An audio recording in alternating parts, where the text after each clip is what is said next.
રાજકોटના media જગતનું હંમેશા હું ઉદાહરણ આપતો હોઉં છું કે ક્યાંક કશેક અમે કાચા પડીએ તો તમે અમને બળ પૂરું પાડીને અમને પણ જગાડવાનું કામ કરો છો અને રાજકોટનું મીડિયા હંમેશા જનતાના મુદ્દાઓને ઉઠાવવા માટે મોખર રહ્યું છે। થોડા દિવસ પહેલા ભાઈ જિગ્નેશભાઈને હું દિલ્હીમાં એક પ્રેસ કરી કે કઈ રીતે મીડિયાના અવાજને દબાવી દેવાનું સતત ગુજરાતમાં એક ષડયંત્ર ચાલી રહ્યું છે। એના ભાગરૂપે એક ચોક્કસ મીડિયા કે જે આઝાદીના જંગમાં પણ એને પોતે પોતાની ભૂમિકા ભજવી હતી એવા ગુજરાત સમાચારના બાહુબલી શાહભાઈને 73 વર્ષની ઉંમરે ધરપકડ કરી અને એ પણ 25 વર્ષ જૂના કોઈ કેસમાં આ બતાવે છે કે મીડિયાનો અવાજ દબાવી દેવાનું ગુજરાતમાં બહુ મોટા પાયે ચાલી રહ્યું છે। એવી સ્થિતિમાં તમે લોકો તમારો જ્યારે અવાજ જનતા માટે ઉઠાવો છો એટલે સૌપ્રથમ તમારા માટે મને પોતાને અનહદ લાગણી પ્રેમ કે તમારા જેવા મીડિયાના મિત્રો જે છે એ દબાયેલો કચડાયેલો અવાજ જે છે એ તમે ઉઠાવશો એની મને ખાતરી છે। આવતીકાલે ટીઆરપી ગેમ્સ ઝોનમાં બનેલી ઘટનાને 1 વર્ષ પૂર્ણ થશે। આ એક બાજુ સંવેદનશીલ મૃદુ આવા બધા શબ્દોનો ઉપયોગ કરીને જે શાસકો સત્તાના સિંહાસને બેઠેલા છે એ કેટલા અસંવેદનશીલ અને કેવા મર્દાલ છે એનો ઉત્તમ નમૂનો જે છે એ ટીઆરપી ગેમ્સ ઝોન પછીના 1 વર્ષની સરકાર દ્વારા લેવાયેલા એક્શનમાંથી દેખાય છે। લડીએ છીએ તો ક્યાંક ન્યાય મળે પણ છે। વડોદરા હરણીકાંડ જે બન્યો એમાં 31 લાખ સુધીના વળતર જે છે એ ચૂકવવા માટે એ લોકો મજબૂર થવું પડ્યું છે। મોરબી હોનારત જે બ્રિજ કાંડ બન્યો એમાં 21 લાખ સુધીનું વળતર ચૂકવવા માટે એ લોકો મજબૂર થયા છે। હજુ ટીઆરપી ગેમ્સ ઝોનમાં કોઈ પણ પ્રકારે સરકારે મગનું નામ મરી નથી પાડ્યું ત્યારે કોંગ્રેસ પાર્ટી તરીકે વિપક્ષ તરીકે અમે અમારો ધર્મ નિભાવીએ છીએ અને પરિવારોની સાથે સતત એક સંવેદનાપૂર્ણ એમની આ લડાઈમાં અમે સાથીદાર છીએ। કોઈક લોકો એમ પૂછે છે આજકાલ કે પરિવારના સભ્યો કેમ સામે નથી આવતા, કેમ પરિવારના સભ્યો જે છે જો કે આ ટીઆરપી ગેમ્સ ઝોનના પરિવારો આજે પણ આક્રમક રીતે જે લડવાના છે લડી રહ્યા છે પણ મોટાભાગના પરિવારો બહાર આવતા ડરે છે અને એનું એક કારણ જે છે કે હરણીકાંડમાં જે મહિલાએ પોતાને થયેલા પરિવારને થયેલા અન્યાયની વાત મુખ્યમંત્રી સામે ઉઠાવી ત્યારે આ રાજ્યના મુખ્યમંત્રી પોતે પણ એમ કે તમે કોઈ એજન્ડા સાથે આવ્યા છો। જેણે બાળકો ગુમાવ્યા હોય એના શું એજન્ડા હોય, જેણે પોતાના સ્વજનો ગુમાવ્યા હોય એના શું એજન્ડા હોય। તો આ પ્રકારની વાહિયાત દલીલ સ્ટેજ ઉપરથી ગુજરાત રાજ્યના મુખ્યમંત્રી કરે ત્યારે બહુ નવાઈ લાગે। એટલું જ નહીં પણ એ હરણીકાંડમાં અવાજ ઉઠાવનાર બેનના ઘરે બુલડોઝર જશે ને એનું મકાન પાડી દેવા માટેની નોટિસ મોકલવામાં આવે। મને ખબર નથી એનું મકાન પાડ્યું કે શું થયું પણ એની નોટિસ મોકલે એટલે ભયભીત કરવાનું કામ સરકાર, વિક્ટિમ પરિવારોને દબાવવાનું, વિક્ટિમ પરિવારોને ભયમાં રાખવાનું એ જે કામ કરી રહ્યા છે એની સામે પણ અમે વિપક્ષના ધર્મ અમારો નિભાવીએ છીએ। સતત ભાઈ વશરામભાઈ જેમ વાત કરી, મને એની પહેલા ભાઈ અતુલભાઈએ પણ જે માહિતી અપડેટ અહીંયા આપેલું એ પ્રમાણે કેટલાય દિવસોથી સંવેદના રથ કોંગ્રેસ કાર્યકર્તા જે છે એ વોર્ડમાં લઈને ફરે છે। પત્રિકાઓનું વિતરણ કરીને જનજાગૃતિ અને અધિકારોની લડાઈ અને વિક્ટિમ પરિવારોને ન્યાય મળે એ માટેનો પ્રયત્ન કોંગ્રેસ પાર્ટી સતત કરે છે। આ લડાઈ જે લોયર્સ લડી રહ્યા છે એની સાથે સતત અમારી ટીમ સંપર્કમાં, એની સાથે અમે અવારનવાર બેઠકો કરીએ છીએ।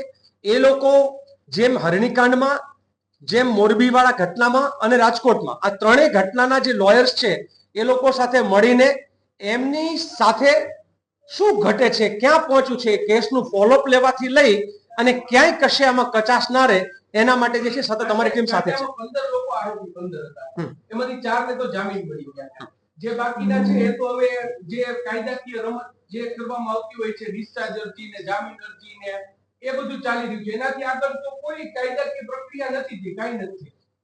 આ આપણી આજની શાસન વ્યવસ્થાને આપ સૌ જાણો છો કે બહુ જ મોટા હત્યાકાંડના આરોપીઓ તડીપાર થયા પછી છૂટી જતા હોય છે. બહુ જ મોટા નહીં, સાંભળો હું શું ચાલી રહ્યું છે એમ. ગૌરી લંકેશ જેવા પત્રકારના હત્યારાઓ જે છે એ પણ પકડાતા નથી. ત્યારે એવી સ્થિતિમાં ટીઆરપી ગેમ્સ ઝોનમાં હું રાતોરાત કોઈને બહુ મોટી સજા થશે ન્યાયની પ્રક્રિયામાં એવું નહીં. સરકારથી થાય એટલી તાકાત લગાવશે શાસકો છે, કારણ કે શાસકોને ખબર છે કે એના અધિકારીઓ મોઢું ખોલશે તો પ્રોબ્લેમ થશે, તો પછી એમાં મોટા મગરમચ્છો જે છે એ આમાં આવશે. એટલે આ કેસને એ લોકો ડિલે કરવા માટેના ટેકનિકલી જેટલું પણ કામ કરવું પડે કરશે. એક બાજુ સરકાર એના તરફથી આખી ન્યાયની પ્રક્રિયાને ડિલે કરવાનું કામ કરશે. અમે એ ન્યાયની પ્રક્રિયા ઝડપી થાય અને સાચો ન્યાય મળે એના માટે લડશું. કાનૂની વ્યવસ્થા એ અમારા હાથની વસ્તુ નથી. લોયર્સ દ્વારા જેટલું લડી શકાય એટલું અમે આ વ્યવસ્થામાં લડશું. આપણી શરૂઆતના પહેલામાં પણ જે માંગ કરી હતી કે ભ્રષ્ટાચારીઓ જે આના માટે દોષિતો છે એને આકરામાં આકરી સજા થાય અને એમાંથી છળકપટથી અને ભાજપી ગઠબંધનથી એવા લોકો છૂટી ના જાય. કારણ કે જેલમાં મોઢું બંધ રાખવા માટેનો જે પ્રયત્ન કરવા માટે થઈને ભાઈ સાગઠિયાભાઈને જે વારે વારે મળે છે, કોણ છે શું છે સૌ જગ જાહેર છે. નાની નાની માછલીઓ ફસાઈ જાય અને મોટા મગરમચ્છો છૂટી ના જાય. એટલે પહેલું કામ ન્યાયની પ્રક્રિયા છે ન્યાયિક રીતે થાય, એમાં કોઈ બાંધછોડ ના થાય. વિક્ટિમ પરિવારો જે છે જેણે પોતાના સ્વજનો ગુમાવ્યા છે એ સ્વજન તો પાછું નથી આવવાનું, પણ એનો આધાર ગુમાવ્યો છે, જેણે એને રડનાર ગુમાવ્યો છે, તો એ રોજી રોટી રડનાર એ વ્યક્તિઓ જે ગુમાવ્યા છે એ પરિવારોને એનું વળતર જે છે એ મોટા પ્રમાણમાં જેમ હરણીકાંડમાં આપવાનું એનાથી લેશ માત્ર પણ ઓછું નહીં એવું પેકેજ જે છે એ આપવામાં આવે અને ભવિષ્યમાં આ પ્રકારની ઘટનાઓ ન બને એના માટેની ગાઈડલાઈન જે છે એ સર્વગ્રાહી અને મજબૂત બનાવવામાં આવે. જારી છે, હજુ ન્યાય મળવાનો બાકી છે. જ્યાં સુધી ન્યાય નહીં મળે ત્યાં સુધીની આ લડાઈ જે છે એ અમે લોકો જારી રાખવાનો નિર્ણય કર્યો છે. આવતીકાલે મીણબત્તી સાથે કેન્ડલ માર્ચ સાથેનો કાર્યક્રમ જે છે એ જિલ્લા પંચાયત ચોક ખાતે સાંજે 7:30 વાગે રાખેલ છે. આપ સૌ પણ એમાં આવશો અને સંવેદનામાં આપ પણ આ શ્રદ્ધાંજલિ કાર્યક્રમમાં ભાગીદાર થશો એવી હું આશા અને અપેક્ષા રાખું છું. સાથે સાથે એક વાત તમને મારે એ પણ કહેવી છે કે ગુજરાત આખું જે છે, કારણ કે જ્યારે રાજકોટમાં મળ્યા હોય ત્યારે એક સ્વાભાવિક વાત થાય કે ગુજરાતમાં લોકતંત્ર ચાલે છે કે દંડા અને ગુંડાનું રાજ ચાલે છે. આ બે વચ્ચેનો ભેદભાવ કરવો બહુ મુશ્કેલ પડી રહ્યો છે. ગુજરાતના અનેક જગ્યાઓમાં વિધિવત રીતે ચૂંટાયેલા ધારાસભ્યો અથવા એમના દીકરા અથવા એમના સ્વજનો અત્યારે જનતાને દબાવી રહ્યા છે, ક્યાંક નગ્ન કરીને મારી રહ્યા છે, ક્યાંક મોટા પાયે ભ્રષ્ટાચાર કરીને મિનિસ્ટરનો પદ પણ ભોગવી રહ્યા છે, જેના બે દીકરાઓ કરોડોના હજારો કરોડોના ભ્રષ્ટાચાર પણ છે. એટલે ગુજરાતનું આજનું શાસન એ ગુંડાઓ ભ્રષ્ટાચારીઓ દ્વારા ચાલતું એક શાસન બની ગયું છે અને ભય ભૂખ અને ભ્રષ્ટાચાર એ આજના શાસકોનો જાણે શિષ્ટાચાર બની ગયો છે. કોઈ પણ કામ કરાવવું છે તો એમાં પૈસા આપવા પડે, એમાં કોન્ટ્રાક્ટ ગુંડાઓ લેશે, દાદાગીરી કરશે, સામાન્ય માણસોના રિયલ એસ્ટેટમાં હપ્તાઓ ઉઘરાવવાનું. અને ગુજરાતનું આજનું જે અમલદાર રાજ જે છે એ માત્ર ને માત્ર એક્સટોર્શનનું રાજ ચાલતું હોય, જાણે ઉઘરાણી કરીને ધમકાવીને ચાલતું આખું રાજ બની ગયું હોય એવું લાગે છે. અને આપણે સૌએ મળીને ગુજરાતને ગાંધી અને સરદારનું ગુજરાત રહેવા દેવું છે. આ ગુજરાતને ગુંડા અને મવાલીઓનું ગુજરાત નથી બનવું. એ પણ લડાઈ અત્યારે જારી છે. ધન્યવાદ. સૌથી પ્રથમ આપ સૌ જાણો છો કે જ્યારે અમે લોકો મોરબી રાજકોટ થઈને ગાંધીનગર સુધી ન્યાયયાત્રા લઈને નીકળ્યા, એક વસ્તુ જે સમજવા જેવી છે કે જનતાની લડાઈ કોઈ ના લડે તો સરકારને તો ખુલ્લું અને મોકળું મેદાન મળી જાય. આ સરકારના મુખ્યમંત્રી, આ સરકારના પદાધિકારીઓ જે વિક્ટિમ પરિવાર સાથે વાટાઘાટ કરવા પણ તૈયાર નહોતા, અધિકારીઓ પણ એની વાત સાંભળવા તૈયાર નહોતા.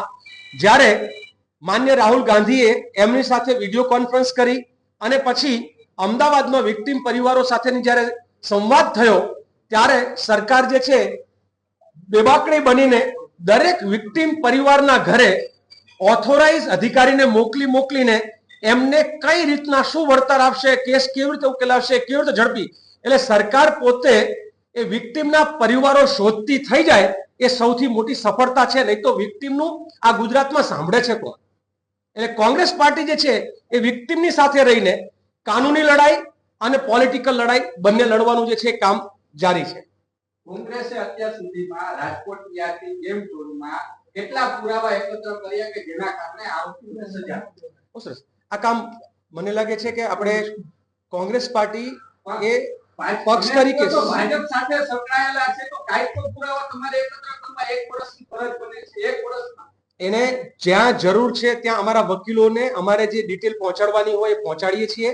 એમના મીટિંગના સ્થળો, એમના લોકેશન્સ, એમના લગતા અલગ અલગ જે ઠરાવો થયા, ક્યારે કોણે ઠરાવ જે છે એ શું કર્યો, કોણે નોટિસ આપી, આ બધા જ જે લૂપ હોલ્સ છે એ પહોંચાડવાનું કામ કોંગ્રેસ પાર્ટીના કાર્યકર્તાઓ કરે જ છે.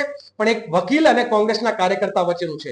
આ મીડિયા ટ્રાયલનો મુદ્દો નથી. એટલે હું એમ નહીં કહું કે અમે કયા કયા મુદ્દાઓ જે છે